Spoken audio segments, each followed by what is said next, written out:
Ladies and gentlemen, good afternoon. Welcome you all to this National Chongqing University's recent distinguished lecture series. For the lecture series, we would invite nationally or internationally renowned figures as our distinguished speakers to speak on current issues, current events, most important issues that are forward-looking and worth pondering. Today, it is my greatest pleasure to welcome our distinguished speaker from Bhutan, the former Prime Minister, Mr. Jigmi. On behalf of the National Chongqing University, I would like also to welcome Mr. and Mrs. Thinley and their family to Taichung. Also welcome Ms. Hong Jie from Taiwan Bhutan 文化经济协会发起人，也是中华三月国际科学比较基金会理事长。Bhutan is a landlocked country in South Asia, located in the eastern end of Himalaya, with a population of approximately 70,000 and a land area of 38,000 square kilometers, slightly bigger than Taiwan. Taiwan is about 36,000 square kilometers. Of course, our population is 33 million. So you can see that the density, population density as in Europe is much less. In 2008, Bhutan made the transition from absolute monarchy to constitutional monarchy and held its first general election. And Mr. Thinley, head of the, I hope my pronunciation is correct, Vincent or Bhutan, or called Bhutan Peace and Prosperity Party, was elected as the first Prime Minister and has served in that capacity until last year, 2013. So the former Prime Minister, Mr. Thinley, served as chairman of Gross National Happiness Center and the International Working Group on Sustainable Development Paradigm. Bhutan is the only country in the world to pursue gross national happiness, a development model that balances spiritual and mental well-being with financial growth. Mr. Thinley had a viewpoint which is quite unique and blamed the global economic crisis of 2008, 2009 on insatiable human greed, and stressed the need instead to focus on Bhutanese notion of gross national happiness. Its government works to base its policies on GNH, gross national happiness, rather than purely economic considerations. The term gross national happiness was coined by Bhutan's fourth king, Jigmi Mr. Thinley is the one who really made this notion internationally recognized. Mr. Thinley has always looked for happiness for every individual and advocated for countries to emphasize on the need of holistic approach to development. The four pillars of GNH are the promotion of sustainable development, preservation and promotion of cultural values,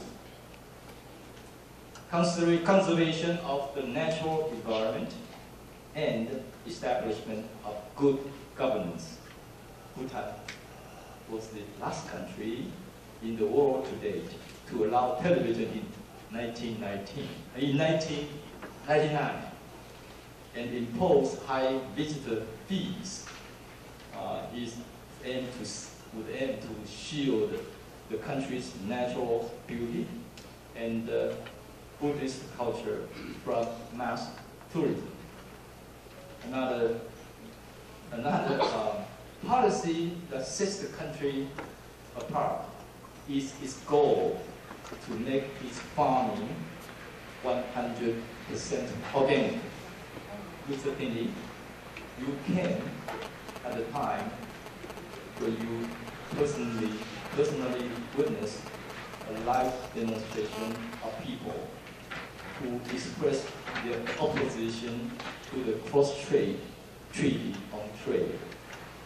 We are an economically developed country enjoying high economic growth compared to that of Bhutan, but the youngsters do not seem to be happy and are uncertain about their future, which is one of the main reasons for them to take to the street and have remained there for the last 12 days.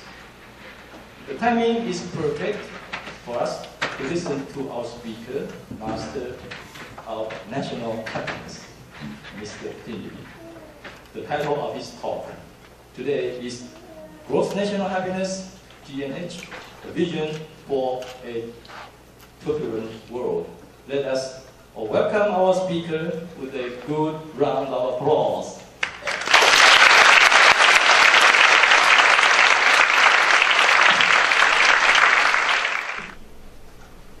Vice President Chu Yusai, distinguished members of the faculty of this great university, and my dear young friends. It is such a pleasure and an honor for me to be here with you to speak on the subject of happiness. But having been here now for 8 days, I'm not so sure whether there is any need for me to talk about happiness with you, to you, because I find, or rather I have found in these 8 days that here is a country of people, young and old, who are very conscious and mindful of the need to pursue happiness. You are, as President Lee has said, a very prosperous country. You are economically one of the richest countries. Technologically, you are on the cutting edge. And now that you have found material success and prosperity, you seem to be seriously searching for something more than just meeting your material wants. I have met old people, I have met young people, I have met children, I have met monks, I have met business leaders, I have met politicians. And they all seem to be involved in one way or another that has to do with the search for happiness, finding happiness. Almost everyone seems to be involved in some kind of spiritual or religious activity. So many of the devotees that I have met in the parks that I have visited, in the monasteries that I have visited, and some of the campuses that I have visited, I have found volunteers. People here in Taiwan volunteer their time for others, indicating to me that you know that one of the best ways to find happiness is by giving others happiness, by contributing to the happiness of others. And this spirit is very strong here in Taiwan. So I have learnt a lot, and I'm going to take back a lot of these lessons for the people of Bhutan. Now, I have been given 1 hour and 10 minutes to speak on Bhutan's perception of the world, a turbulent world in which we find ourselves, in which my country sees the world, and indeed in which we all are suffering, either directly or indirectly. But certainly, what is very clear is that unless we do something, this turbulence is going to get more and more serious. And those of us who care and think for the future cannot help but worry about what kind of a country are we going to leave behind for our children, for the younger generation. What kind of a world are we going to leave behind? What kind of a society will the next generation and the generation thereafter be? And from all that we can see, it does not look like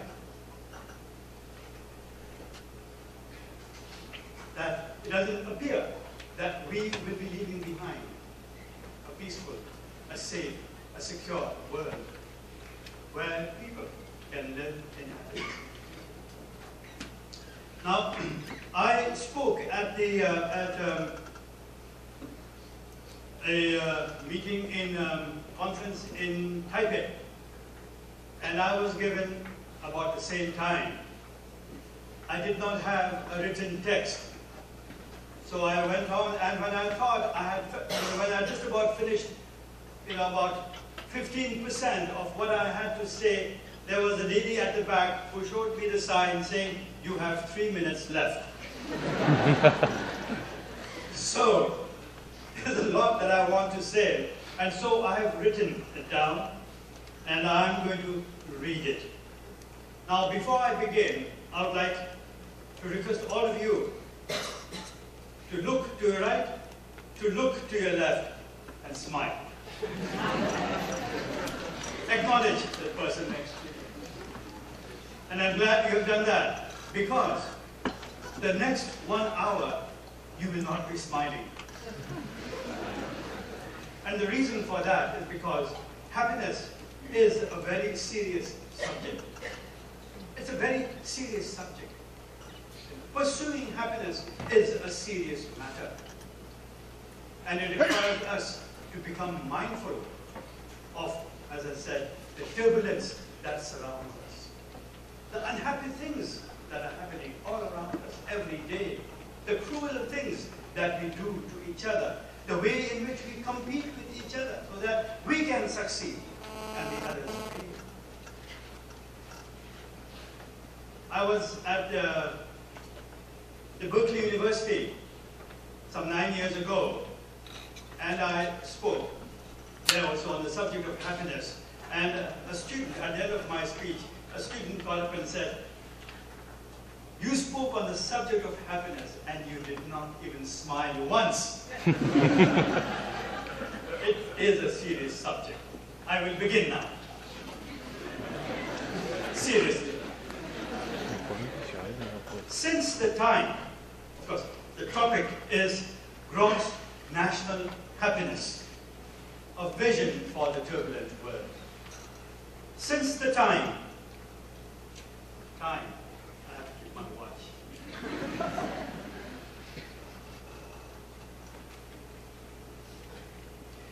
Since the time we first learned to use the wooden club, strike a flame, or much later invented the wheel, human life has been evolving with accelerating rapidity. Where earlier change came with surprise and wonderment, it is now the norm. We no longer marvel at change. On the contrary, inability to bring change in quick and blunt succession is unacceptable failure. Every day, new ideas are conceived, developed, tested, and arrive in the market to make obsolete the way we live and work, breathe, see, eat, move, and play, access knowledge and information, or care for the sick and young.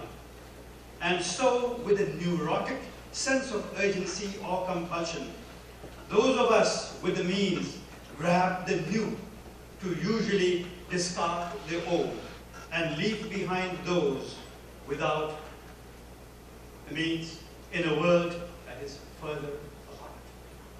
Society today is not what the great minds of the not too distant past envisioned, strived for, or even fantasized. It is much more, and ever changing in the crucible of technology. Behind every change, there is a story of brilliant mind, struggle, courage, perseverance, proof of man's indomitable will and indefatigable spirit of adventure to explore and to prevail over all that exists on the planet and even beyond. That restless discontent, or the drive to break free from everything that is limiting or restraining, is the spark that kindles the genius behind every innovation. In consequence, we have conquered much of time and distance, the strains of weight and labor, and the suffering from the cold and heat. We have unlocked the secrets of nature and seized control of our bounties. We have shattered the barriers of sound of mountains, water, and sky. We have fathomed the depths of oceans, the expanse of the universe, and the miracle that is the human brain.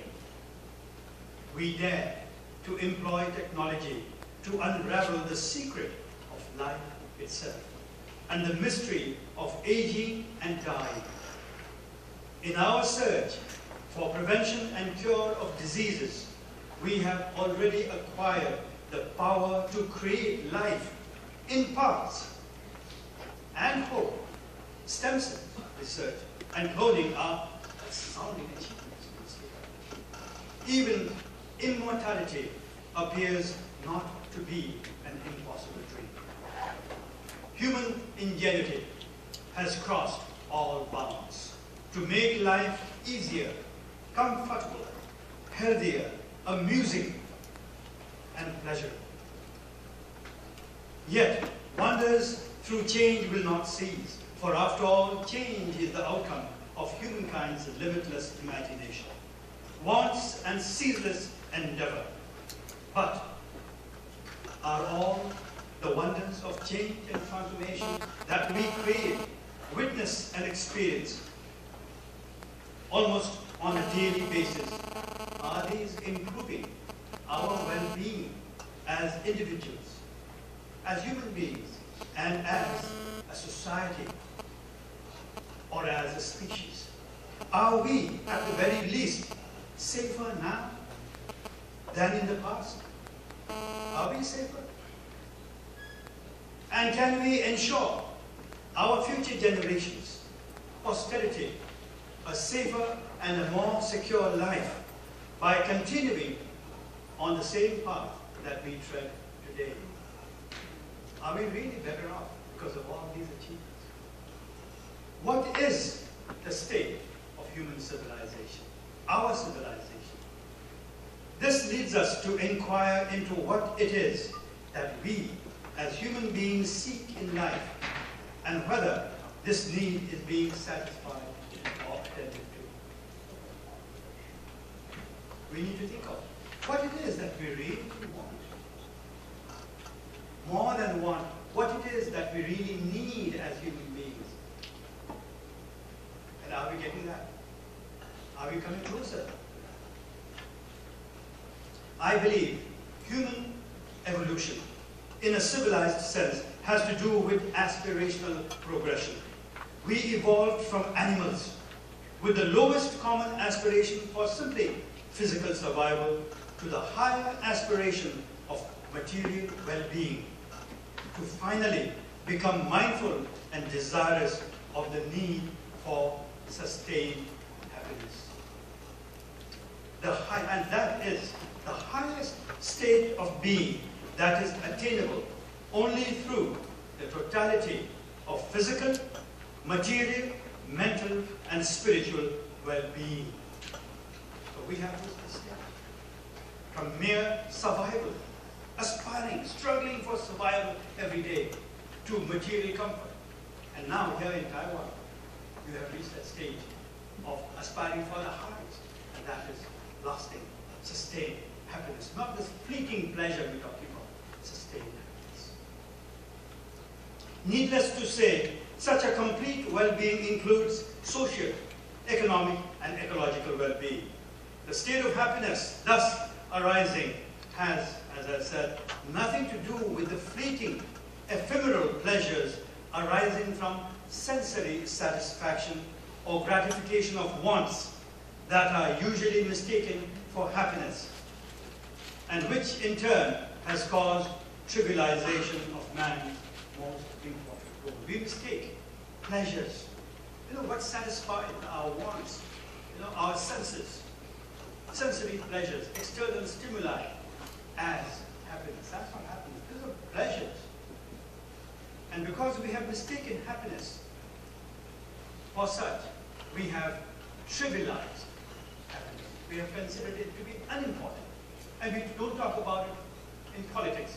We don't, the academia stop talking about it, discussing it, or taking it seriously.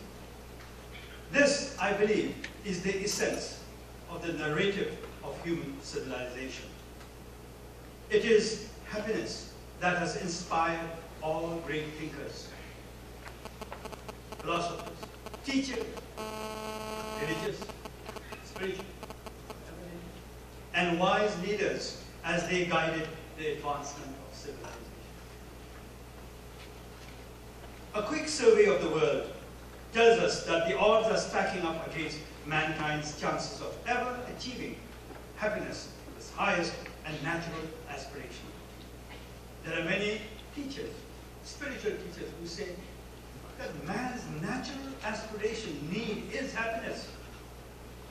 That is the main need of the human being, and we have not considered it as deserving our central in our pursuit, and as a central endeavor. On the contrary, our very survival appears really at risk. Forget about happiness. We have to now, having reached so much, achieved so much in terms of technology and in terms of material prosperity, what are we worried about? What we need to think about now, more than happiness, we need to think about survival. Our survival is at stake. Human society today is like a rudderless ship, drifting aimlessly in a sea of turbulence. Both as individuals and as a society, we have lost our sense of direction. We have reverted to the primeval instinct of survival, to compete for endless material wants and well-being at any cost, including, as I said, our survival. And the means we have chosen for this purpose, and from which we have become inseparable. And what is the means? Is the GDP, guided economic model that espouses infinite growth, limitless growth, as the purpose of development. In a world where resources are depleting ever so rapidly. The consequence is a turbulent world. It is not a happy world, and happiness is less on the mind as we struggle to succeed in a world we are, who will learn, say, in a world that is falling apart. An examination of our society against 6 basic signs makes this very clear. And what are these signs? 1, where are we in terms of human security and survival? 2, societal integrity. 3, health and economic well-being. 4, mental well-being. 5, state of humanity or societal values, culture. 6, state of happiness. So how do we rate? What is our status measured, gauged on the basis of these 6 indicators? One, human security and survival. The primary purpose of society is collective security. While the collective may have started at the level of small groups that grew into nation states, the human race is now one large conglomerate as a consequence of market-impelled globalization. This ought to strengthen human security. Instead, as a species, we are no more secure now than when we were effectively separated by geography and the fading national boundaries. There is a pervasive sense of insecurity and fear all over the world. Our poor ancestors were never as threatened as we are now. In the age of the Anthropocene, society is consuming, wasting, polluting, and destabilizing nature far beyond its capacity to absorb and regenerate. Nature is no longer the bountiful and mystical with awesome powers. Technology has changed the equation. In consequence, and with little sense of intergenerational responsibility, we are destroying nature's ecosystem services that make life possible on the planet. The policymakers and the blind economists, as well as the genius behind technology, see little of human needs and security beyond the quarterly projections and concerns. Together with all other life forms, we are hurtling ourselves toward the precipice of self-annihilation. Species are disappearing every day. And it's the weakest species. And with the extinction of each species, the death and the extinction of human beings become closer. International Energy has warned that by 2035, global warming is on a trajectory to rise by 3.6 degrees centigrade. Studies also confirm that even if humankind manages to limit global warming to 2 degrees centigrade, as recommended by the IPCC, sea levels will rise to levels that will endanger the life and livelihood of the approximately 10% of the world's population living in low-lying areas, with devastating impact on agriculture and biodiversity as well. And of course, the number of climate-related natural disasters has doubled in the last decade, with predictions for more frequent and severe catastrophes. In the meanwhile, the worldwide issue of water scarcity is reaching a crisis point. Even we in the high Himalayas, Asia's reservoir is not spared. FAO predicts that by 2025, 1.8 billion people will be living in countries or regions with absolute water scarcity by 2025. And that 2/3 of the world's population could be living under water-stressed conditions.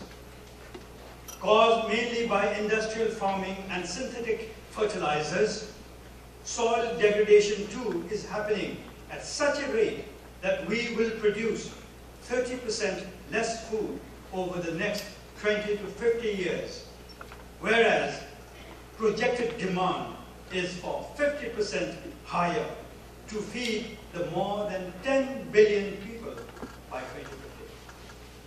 Sadly, much of the replacement to meet the increased production needs comes from the world's forests, as at a rate of some 130,000 square kilometers each year of forest being destroyed.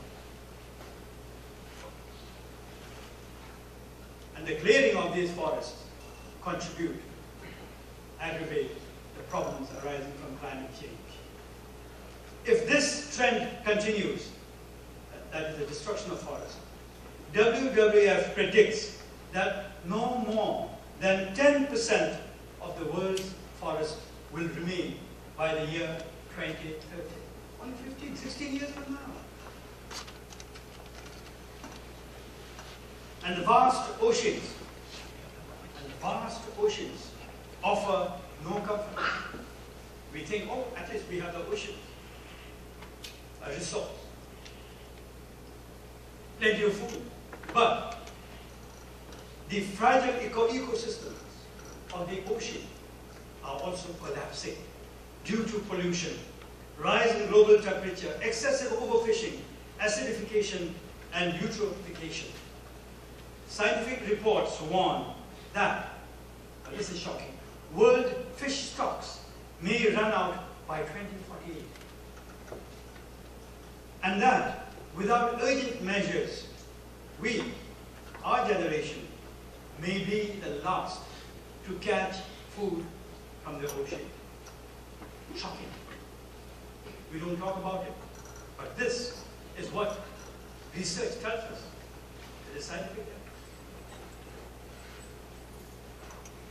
The era of hydrocarbon, too, could be coming to a grinding halt for a society that refuses to prepare seriously for the inevitable transition.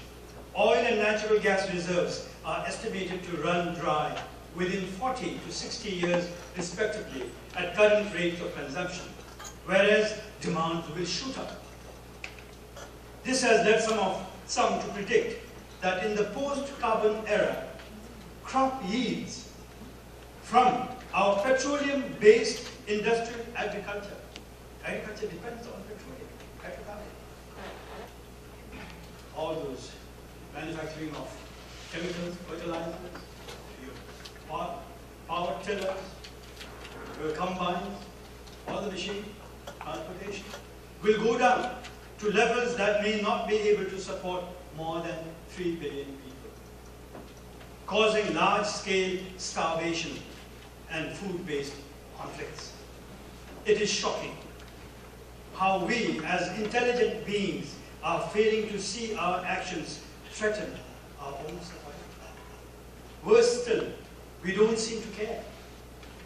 Our generation has already consumed its share of natural resources and is living on what belongs to future generations. Ecological footprint analysis tells you that. Second measure, societal integrity. With its impelling forces, globalization has thrown together into a single shrinking space the 7 billion people who were hitherto separated by historical, political, and cultural boundaries. There is but one society now, in actual fact. And peaceful coexistence or cohesive living is critical to our individual and collective well-being. There are no longer bamboo and iron curtains or Berlin walls that can keep out the flow of people and goods, whether we like it or not. The world is one single economy, ecology, and security complex. And we all draw from the same pool of resources, trade in one common market, and are served by one seriously inadequate and self-serving financial system. The dynamics of our globalized society demand the highest standards and codes of conduct, as can only be facilitated by today's technology. Failure to devise and abide by such means by the 7 billion competitors for space, wealth, and advantage can become a billion reasons for conflict among neighbors, communities, businesses, or nations. Families and communities need to be stronger. Nations need to be closer. They need to realize that they have no separate destiny and that the mounting threats are against the entire human race, not just one community, nation, or region, the entire human race. Multilateralism must work, but not everyone is satisfied with or truly supportive of even the United Nations. WTO isn't faring glowingly either, and there are no international, regional, or sub-regional organizations that do not need some good bolstering or major reorientation in strategic thinking, policy, and strategy.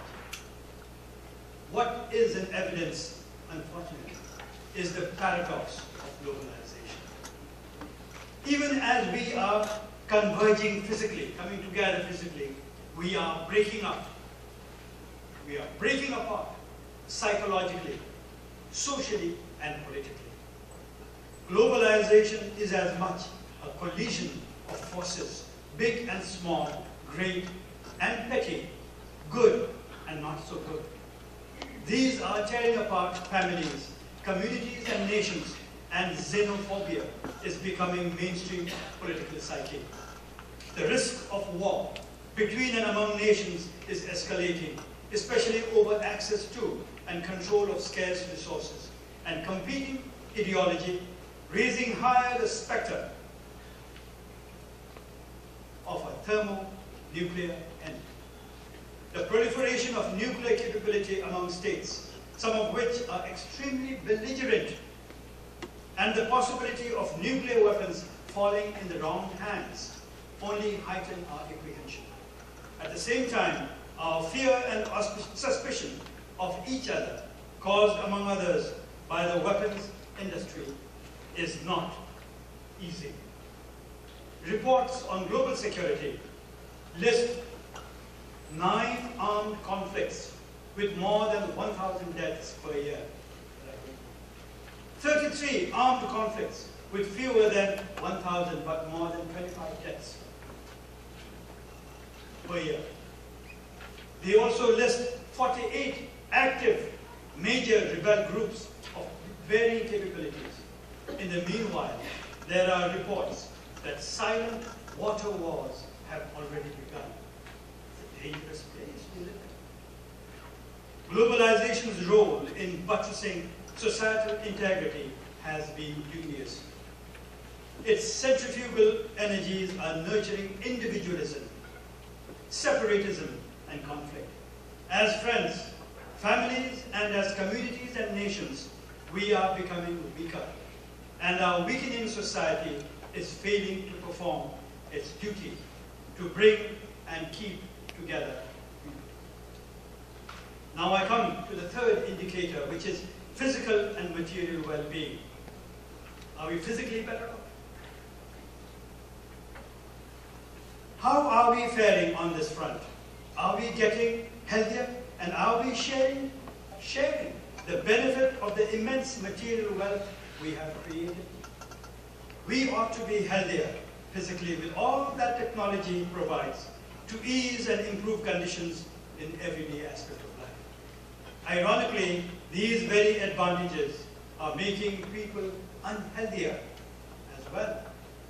Except for the poor in the developing countries, the vast majority of us now do work with minimal use of muscle, limbs, and energy.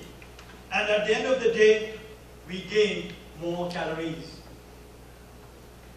Only the poor walk to work, and the health-conscious exercise. The rest of us are elevated to a life of excessive ease. And as smart gadgets, machines, robots, and artificial intelligence relegate our aging demography to further lethargy and sloth, I am loath to think of what Charles Darwin might say of our future generations. If we don't use our muscles, if we don't use our limbs and depend on just pressing buttons and so on, what will happen to these? Our bodies parts will stop functioning. We will evolve. Sedentary lifestyle has quadrupled obesity in the developing countries. I haven't seen much in Taiwan. Non-communicable disease such as diabetes and cardiovascular or respiratory diseases are spreading. And while we are no longer as vulnerable to population decimation by epidemics and do live longer, we are in general becoming less healthy. On the material front, despite unprecedented wealth creation and rise in global living standards, UN reports that inequality is increasing, with 1.2 billion people living in extreme poverty, while 60% of the world's population suffer hunger and undernourishment. And as more than half of the world's population now live in towns and cities. 1 billion people struggle to survive in urban slums without access to the most basic services. It's an unequal world. And that inequality is just growing and separating us further and further apart between the haves and the have-nots.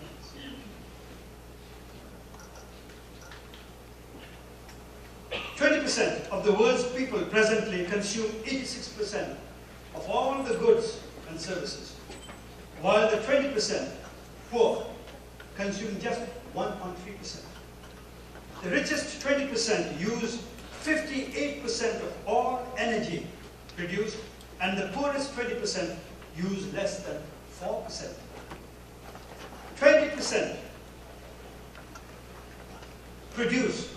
20% of the world's population produce 63% of the world's greenhouse gas emissions, while the poorest 20% produce only 2%. 12% of the world's people use 85% of the world's water. And the richest 20% consume 84% of all paper and own 80% of all the vehicles, cars, while the poorest 20% use less than 1% of paper, and they own also less than 1% of all the cars. And all the time, humanity is already consuming resources and generating waste 60% faster. We are consuming and wasting 60% faster than the planet can regenerate, absorb, and sustain. And nobody is more aware of this than Professor Shu here. If everyone were to consume at the current levels of affluence, we would need 4 more planets to provide the necessary resources. But we don't have 4 more planets. Put another way, we now need 1 billion people. If we want those communities, those societies, countries where people are rich, if the affluent must continue to live and consume at the same rate, then 1 billion people must continue to live in extreme poverty. Mental well-being. How do we fare in that regard? That's the 4th indicator. While our inordinate focus on material prosperity has not led to a physically healthier society, our lack of attention for mental well-being has certainly not caused a better state of mind. For a growing number of us, sleep does not come easily. We are afraid to be alone. Many of us are afraid to be alone. We have less yearning for quiet moments and solitude to contemplate the beauty of nature, joy of life, and munificence of society. That feeling of pride, achievements, and fulfillment we need is becoming more elusive. Instead, it is the sense of discontent, hollowness, even in times of success, that is becoming more familiar. All this is happening at a time of unprecedented socio-economic prosperity and intellectual development. Trust and wholesome relationships, the foundation of society, are losing ground. One of the things that we have lost is trust in each other, belief and faith in each other, loyalty to each other. Love, caring, and compassion are becoming harder to find, and families are breaking apart. Communities are disintegrating amid rising discontent and endless wants. I have to hurry. So I'll jump to the next, the state of humanity. Development or civilization, I believe, is about taming the mind, the wild. Development and civilization is about taming the wild that is within each of us. It is about subduing and refining our base primordial instincts. It is about awakening and nurturing the humanity and the goodness that are our inherent qualities. Civilization is about overcoming the obstacles to social cohesion and progress. It is about creating and gaining knowledge, cultivating and nurturing our finer senses to find harmony in sublime visions and the conviction and courage for noble pursuits. Since I didn't think I had written so much time, I have about 10 minutes, I think. What I'll do is I will leave this text in English. I'll give an electronic soft copy to the university, and those of you who are interested can read the details. Right? So I will move on, okay? Okay, let me ask you a very important question. All those who are sleeping, please raise your hands. Good, nobody's sleeping.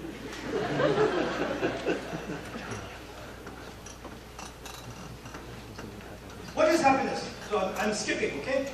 What is happiness? My country has always believed that it is a sustained, lasting, subjective condition that arises when when our physical and mental well-being are balanced within a stable and supportive environment. It is a condition that manifests only through the well-being of both the body and the mind, as may be enabled by the larger societal conditions of economic, social, political, and ecological well-being. It's in that kind of environment that one can achieve your material needs, satisfaction, as well as your spiritual satisfaction, physical needs, as well as your mental needs. It has, of course, to do with contentment. And contentment is something that will come only when you can control your wants, your brain. And many of us are not able to differentiate between wants and needs. And as human beings, we have this general weakness. We just want and want and want. But we need to know what is want and what is real need. What is our real need? And we need to balance it. And we need to understand that our wants, endless wants, are destroying the earth, the planet, and in the process, risking our own survival.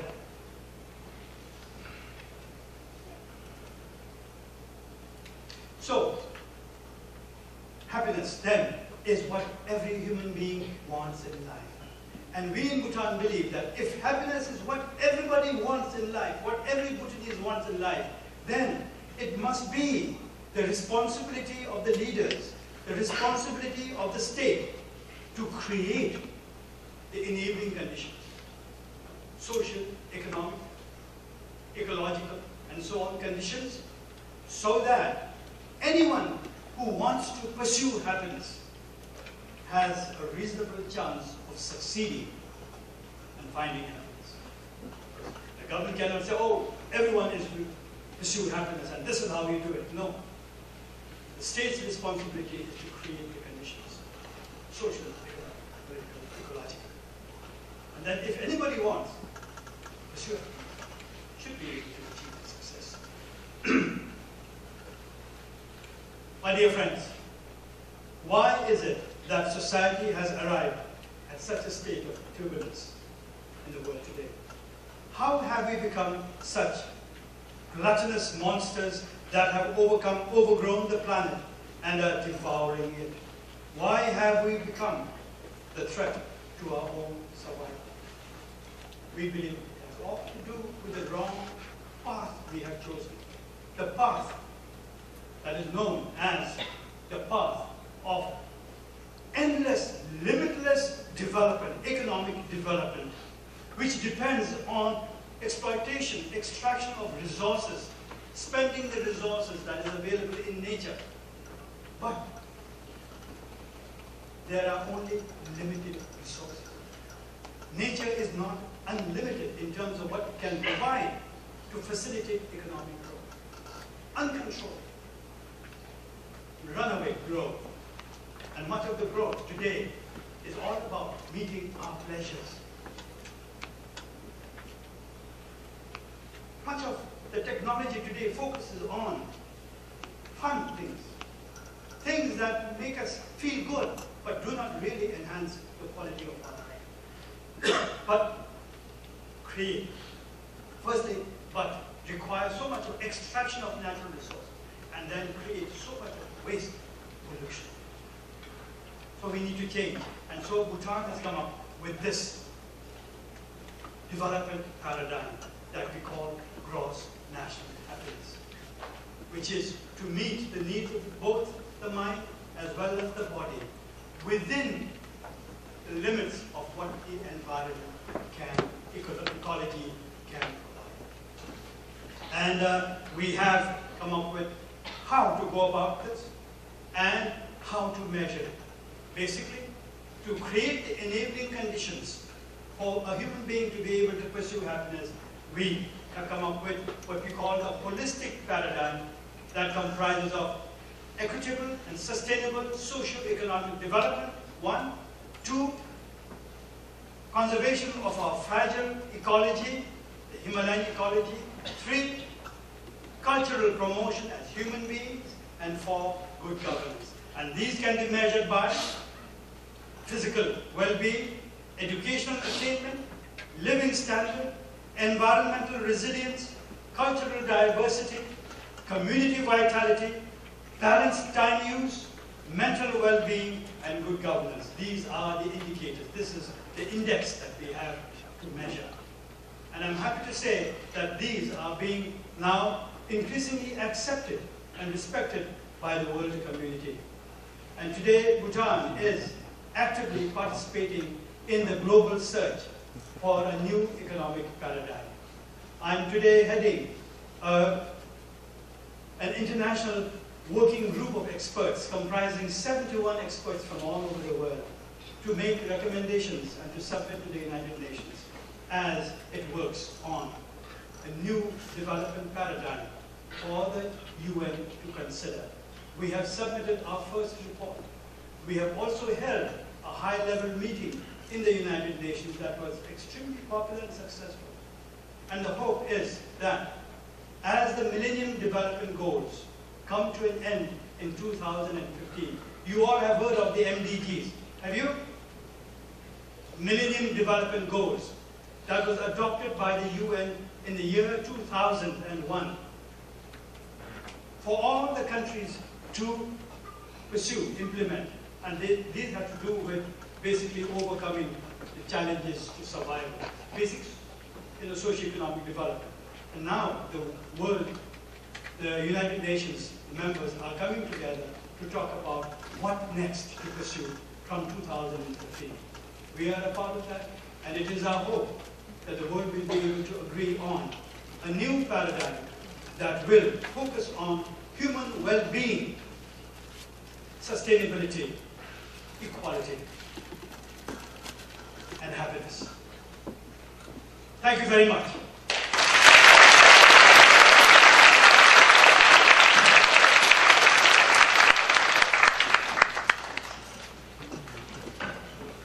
Questions? If anybody here for questions, please, the gentleman here, green.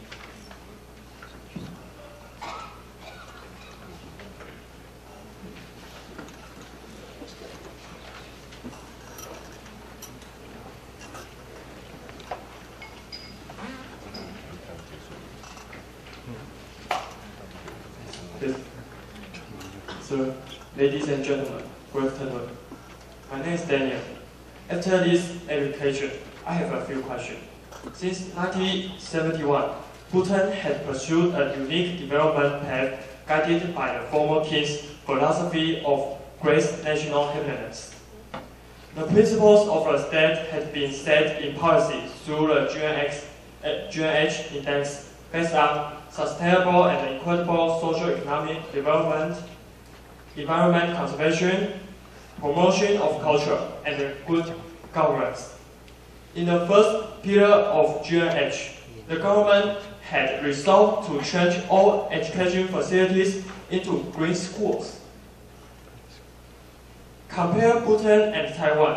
In Taiwan, Ministry of Education has a similar idea called 12-year compulsory education policy.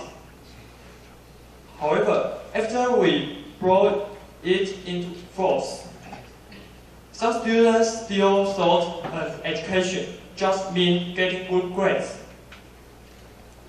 According to a sentence from your statement in 2008, responding to each of the changes separately will most probably be useful in the short run, but piecemeal efforts will not lead to permanent solutions. So I want to ask about how Bhutan made huge changes to the children's emotional well-being since GNH principles were integrated into the education system. Thank you.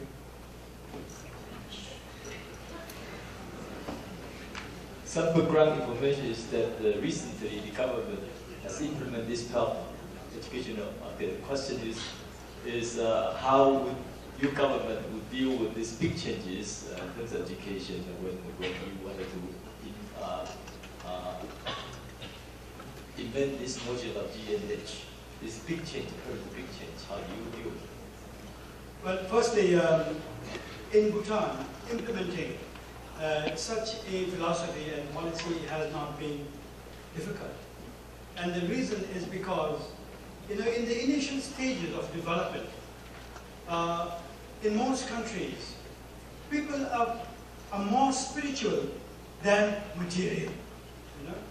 And as people become richer materially, the sad thing is that they do not become spiritually also, higher, but rather, in the experience of most countries, material prosperity has resulted in spiritual poverty, spiritual impoverishment. So, in the case of Bhutan, when we started developing in 1961, and the king came up in 1971 and so on, saying that, look, if this is what you want, then we have to be mindful about what it is that we really want, that it is happiness we want, and we cannot have happiness unless and until we are able to balance both within a stable cultural environment. And so there were no conflicts in terms of such a policy. And even today, as we consciously implement this balanced development policy within this GNH paradigm, people are more and more supported. In fact, more and more supported. And with the infusion of GNH values in our education system that you mentioned, the children are becoming extremely supportive. This, green schools that you mentioned and zero waste is not something that the education ministry said every school must implement. This is what every school, the children themselves said.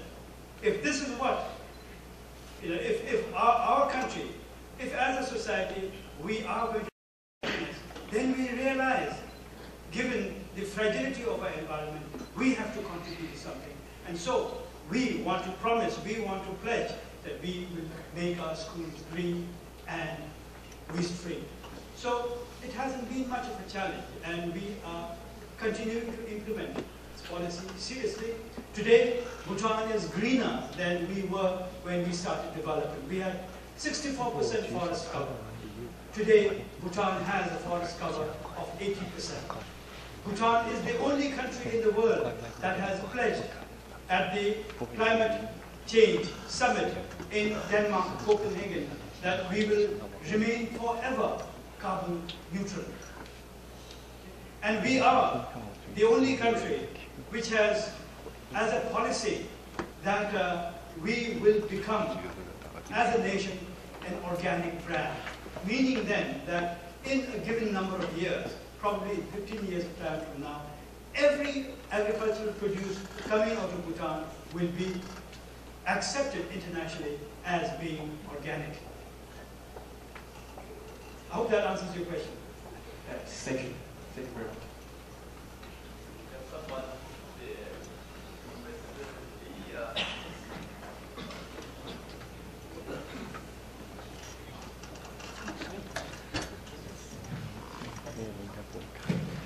Hello, Mr. Thinley. I am the first year student from International Politics of Chengchi University, from the Department of International Politics. And I would like to thank you for giving us this inspiring and enlightening speech in which we understand more about the problems that human society is encountering.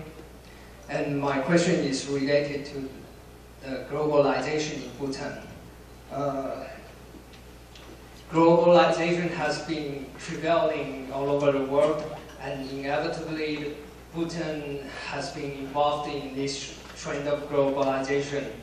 And so I'm wondering how Bhutanese government managed to strike a balance between localization and globalization, so that Bhutanese don't get overwhelmed by this wave of globalization and be able to sustain happiness. Thank you. That's my question. Thank you very much. As Dr. Lee has mentioned in the beginning, we opened Bhutan to the internet age only in 1999, and television. And in a sense, that was when Bhutan actually, in a formal sense, became, or rather, started taking part as a member of the globalized society. The world is already globalized. It is not globalizing, but globalized. And Bhutan's survival and peace and stability and happiness will depend on how we can participate successfully for our gain and gainfully in this globalization process. What we have accepted is that globalization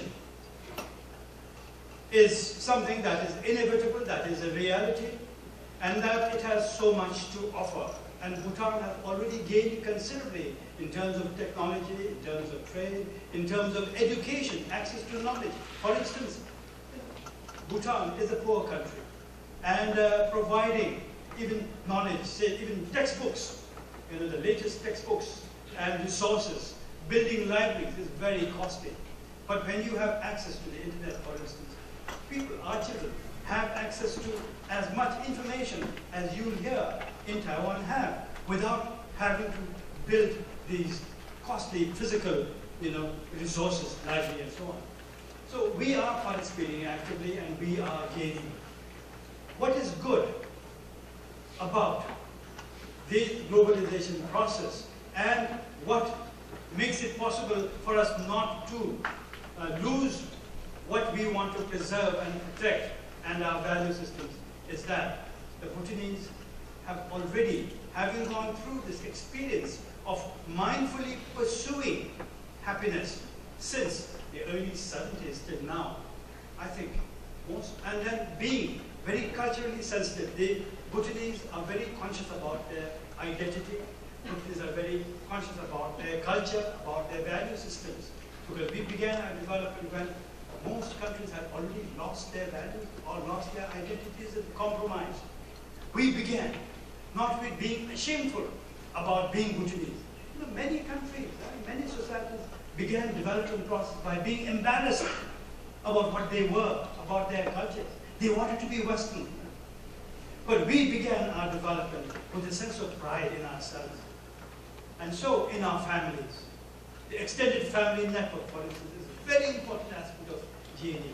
So with this mindful pursuit of happiness that every one of us is engaged in, the negative influence from globalization is not having as much of an impact, adverse impact, as we might have reasons to fear. The young are changing, yes. Young want to try with anything new. But as they get older, they find their roots. So we are not too afraid. Thank you.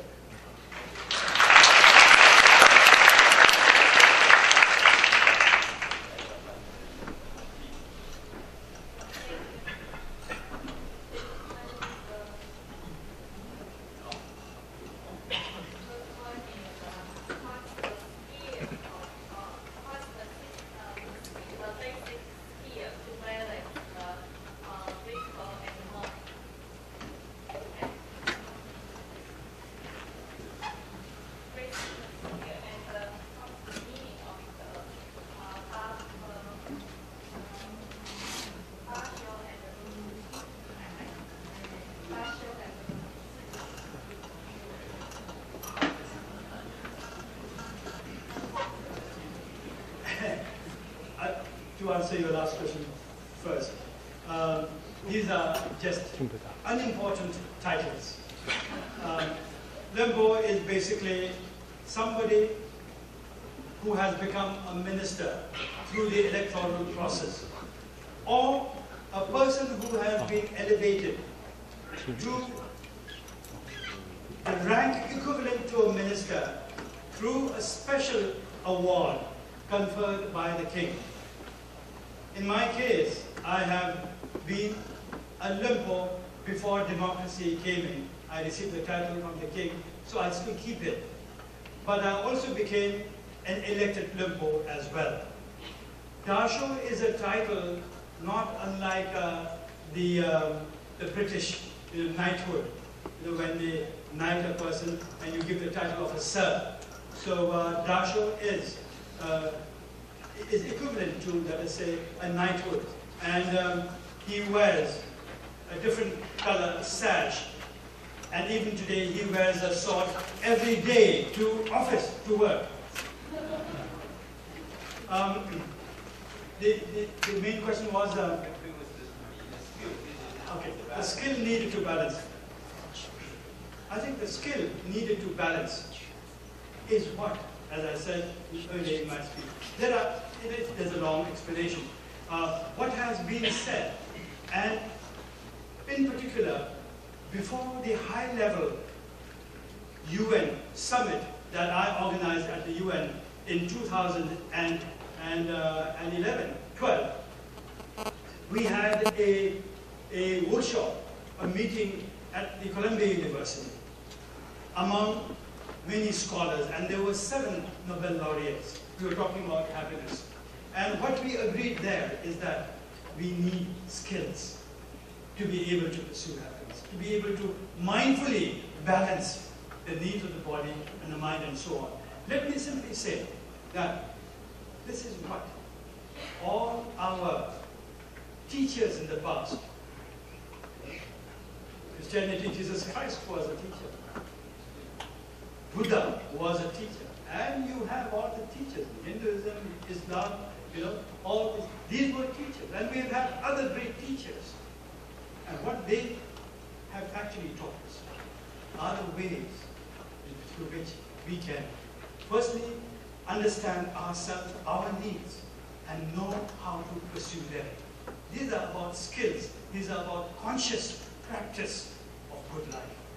So I think we need, and also, of course, the kind of what we call religions, in my opinion, are nothing more than basically moral and ethical trainings, within which, or rather which, enable us to determine, decide what is good, what is bad, what is right, what is wrong, how to pursue good, and the rewards that come to you in this life or even next when you pursue the good. So I think there are many ways and many paths that are available to society for one to be able to develop the skills. Be mindful. In Bhutan, every school begins with 5-minute meditation. Meditation is good. Okay. Question, yes. Mr. Premier, thank you for your such a fabulous speech. Okay, I want to ask, as you mentioned before, happiness is related to physical health and resources, material, and humanity. And as our President Lee mentioned before, the population density, the differences of population density between Taiwan and Bhutan is very big. So I want to ask about, could you please talk about something about the relations between happiness and the population? By the way, I'm from the Sun Yat-sen University in mainland China, and there is a saying in China: every tiny things multiplied 1.3 billion, it becomes so enormous. So I want to ask about this question. Can you repeat that, this quotation? The saying, the Chinese saying. What can I say? Okay, every tiny things multiplied 1.3 billion, it becomes so enormous, big. And every enormous thing divided by 1.3 billion, it becomes small, approximately equals to 0. So the population's power is so big. So I'm not so sure whether I have understood your question, but I will try.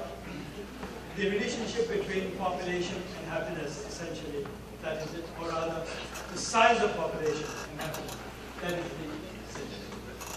As Bhutan's population compared to China is so very minute, we are just, as the professor said earlier, a little over 730,000 people spread across 38,000 square kilometers of land.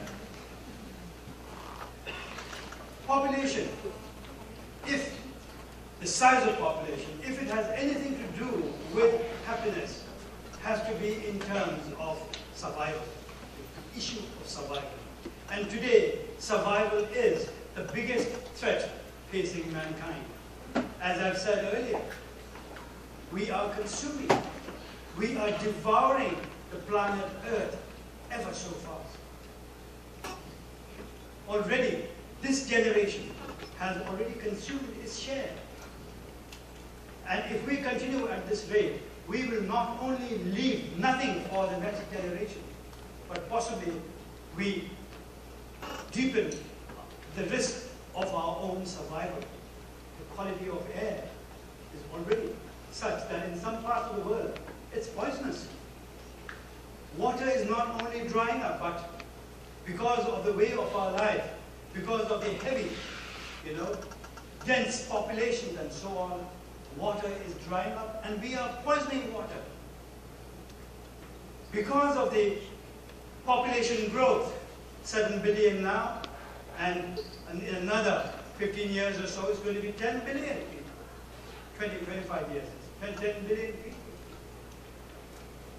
And because of that, as I said, our generation may be overfishing, arising from overfishing because of this huge population. Our generation may be the last to fish.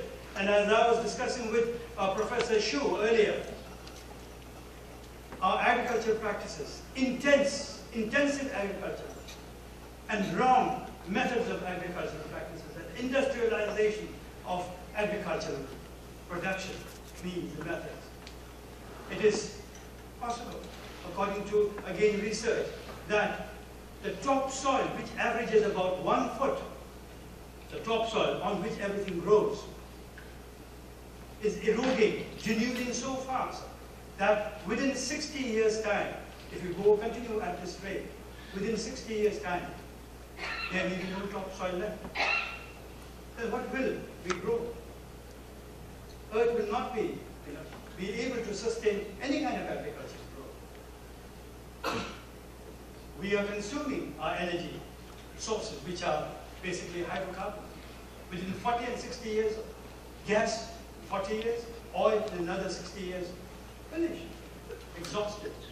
So, I think we need to be able to, I don't know, but we need to mindfully be mindful of the relationship between happiness, firstly between survival and population, and between survival and the ultimate desire that we all have, which is happiness.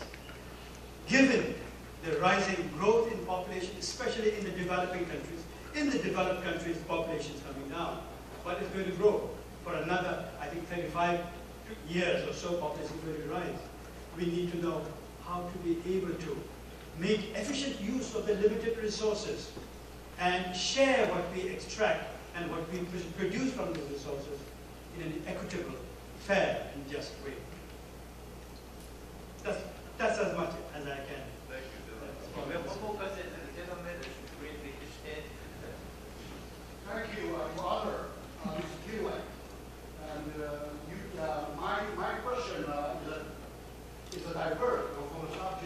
can reject to answer.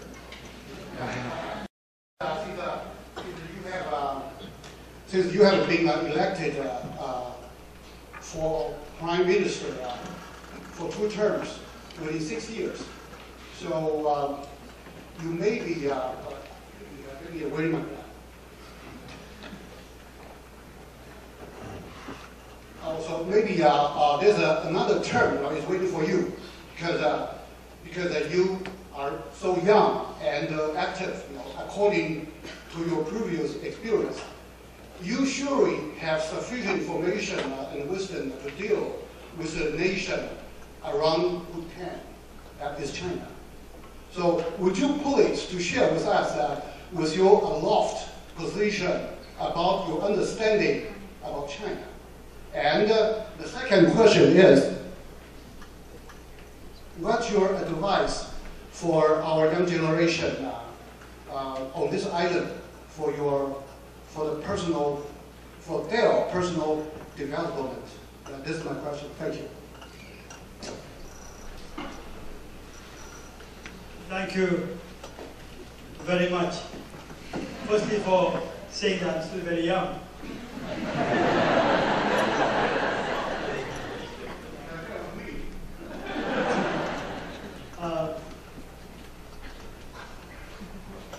I have grandchildren, 4 grandchildren, and I do feel young, and the only sadness is that my wife is a grandmother. Well, Bhutan has not only China but India as our neighbor, and both are huge countries, huge economies, huge political systems, huge demographies. And often I've been asked as to how do you survive? How have you survived? It's such a small country between 2 giants. And the only reason why we have survived, I believe, and why we continue to prosper and do well, comparatively speaking, despite this circumstance, is because there are 2 ways of looking at ourselves, looking at our geopolitical situation. Increasingly nowadays, we speak not so much in terms of our geopolitical circumstances, the unfortunate geopolitical circumstances, but rather the geo-economic opportunities that we have access to, being located between 2 countries that are prospering ever so rapidly in the world, the 2 fastest growing economies in the world. And even as we pursue happiness, Bhutan has still to reach that level of material growth when people can enjoy basic security, good health, good nutrition, and comfortable living. We still need to grow economically. And so, rather than see ourselves geopolitically and be obsessed with fears, oh, one of these days, this country or that country is going to do something bad to us, they're going to take over, they're going to undermine our sovereignty. We have decided from the very beginning, very mindfully, we agreed, we decided as a nation that we will look at our situation with optimism, optimistically, rather than pessimistic. And when you do so, you see opportunities.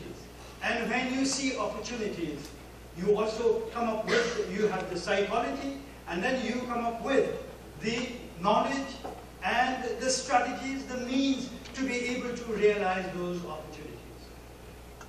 And the result has been, we have been able to conduct good diplomatic strategies. We have been able to, resulting from that, we have been able to maintain very correct and good relations with both our neighbors, to the extent that we have no cause to fear from them at all, but rather, as I said, develop and continuously, expand on our existing relations. So we have no fears on that score. And of course, ultimately there is this reality. The reality is you cannot change your neighbors. And so you must make the best use of these. So be wise. Advice to the youth of Taiwan. I think it's a very intelligent youth that I hear of, a very responsible youth that I'm told Taiwan has. And I'm also told that, I'm told about, and I've seen on television some of the demonstration that is going on at the Parliament House.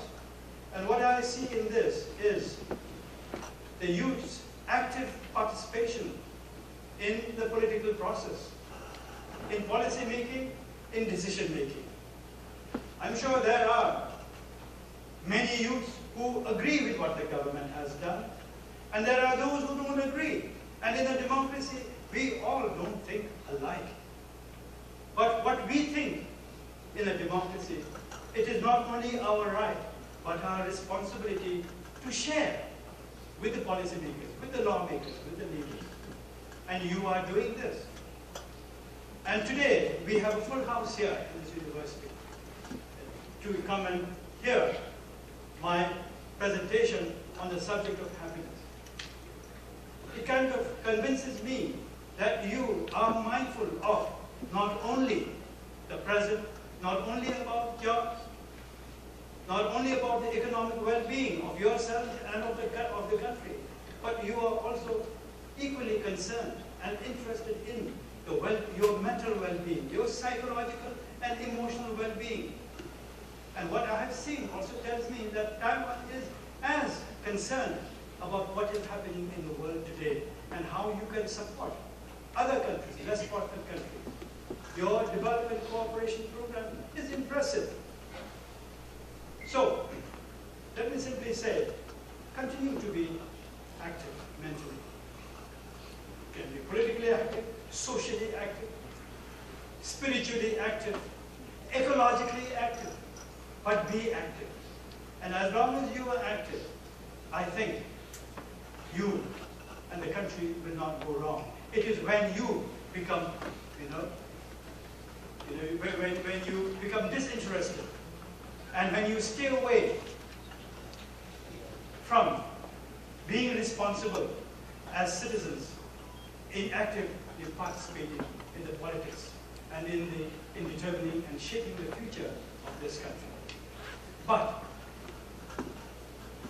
yesterday, I met a gentleman who went and spoke to the students at the Parliament House. Are you aware of this? There is a gentleman who is the director and the founder of the Schumacher Institute in London. Have you heard of this? His name is Satish Kumar. And he was asked to speak to the students. And what he told the students is, what you do is good. There's nothing wrong. That's how democracies must function. But do not be violent. Because if you resort to violence, then you will fail. Your opinion, your thoughts, your views will not be taken seriously. And instead, your violence will take precedence over the cause. And in violence,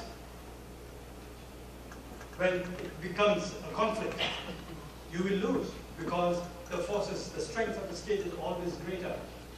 But the state and the leaders will always be reasonable if you are reasonable and non-violent in expressing your thoughts and views. So stay active, stay engaged, and be what you are. It's been a great privilege for me to be here today at this great university and in Taiwan. I will take back with me great memories. I have learned a lot during my brief stay here in this country. Thank you very much. Thank you.